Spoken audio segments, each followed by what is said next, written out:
레위기 18장 5절입니다. 너희는 내 규례와 법도를 지키라. 사람이 이를 행하면 그로 말미암아 살리라. 나는 여호와니라. 마귀는 인간을 유혹할 때 성적으로 유혹합니다. 그렇기 때문에 성적인 타락은 영적인 타락으로 이어집니다.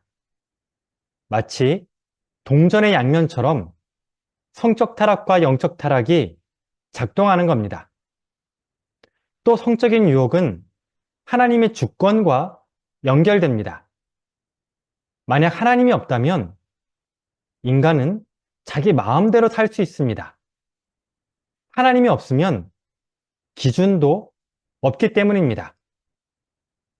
쾌락이 하나님의 자리를 차지해서 인간은 자기 마음대로 살 수 있습니다.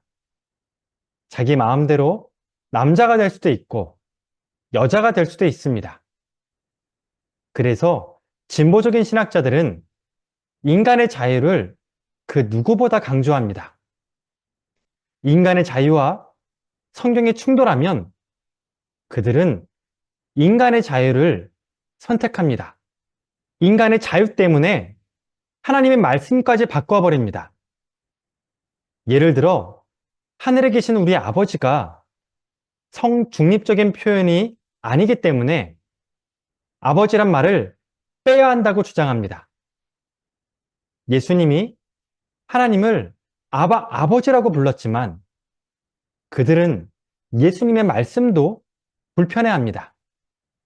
아버지란 말이 너무 싫은 겁니다. 그 어떤 종교도 자신들이 믿고 있는 경전을 이런 식으로 바꾸진 않습니다. 그런데 유독 기독교인들만은 이렇게 합니다. 정말 참담하다고 말할 수밖에 없습니다. 인간의 자유 때문에 하나님의 주권을 침해하는 것은 끔찍한 죄입니다.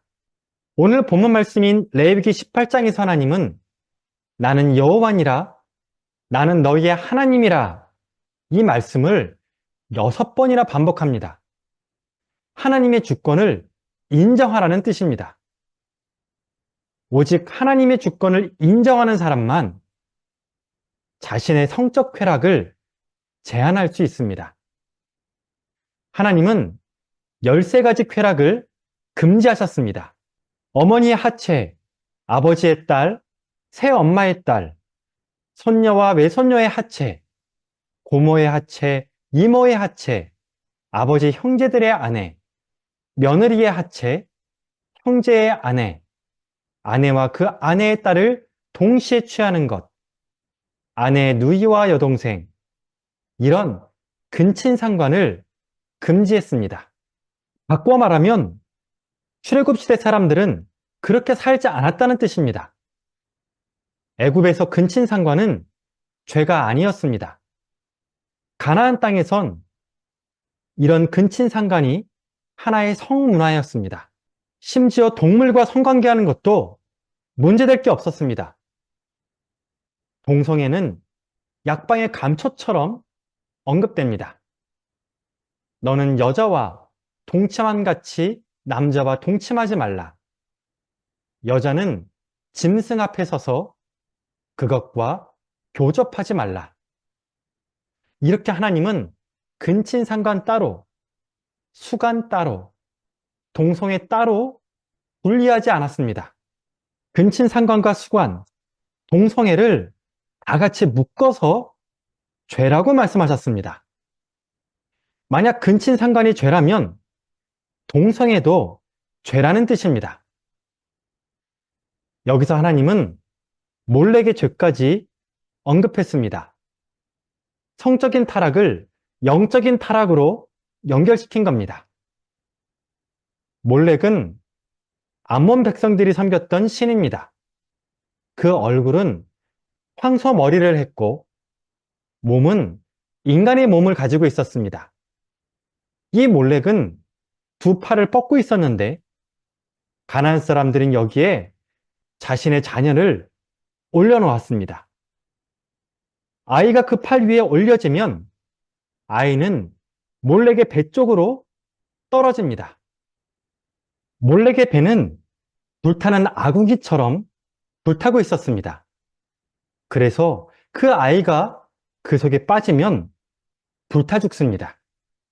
이 비명소리로 가나안 사람들은 몰렉을 기쁘게 했습니다. 하나님은 이런 풍습을 엄격하게 금지했습니다. 이스라엘 백성들이 가나안 땅에 들어가면 절대 이런 짓을 하지 말라고 경고하신 겁니다. 만약 백성들이 그런 죄를 지으면 어떻게 될까요? 내가 그 악으로 말미암아 벌하고 그 땅도 스스로 그 주민을 토하여 내느니라. 동성애를 하면 그 땅이 그 사람들을 토해낸다고 말씀하신 겁니다. 반대로 하나님의 말씀대로 살면 어떻게 될까요? 5절 말씀입니다. 사람이 이를 행하면 그로 말미암아 살리라. 하나님의 명령은 우리에게 생명을 줍니다. 하지만 마귀는 쾌락과 함께 죽음을 줍니다. 쾌락대로 살지 말고 말씀대로 사는 우리 모두가 되길 축원합니다. 기도하겠습니다. 하나님 아버지, 성적으로 타락하는 것을 미워하고 싶습니다. 성적 타락을 미워하게 하여 주옵소서. 말씀대로 사는 것을 기뻐하게 하시고 매 순간 하나님이 선하시고 기뻐하시고 온전하신 뜻을 분별하며 살게 하여 주옵소서. 예수님의 이름으로 기도드립니다. 아멘.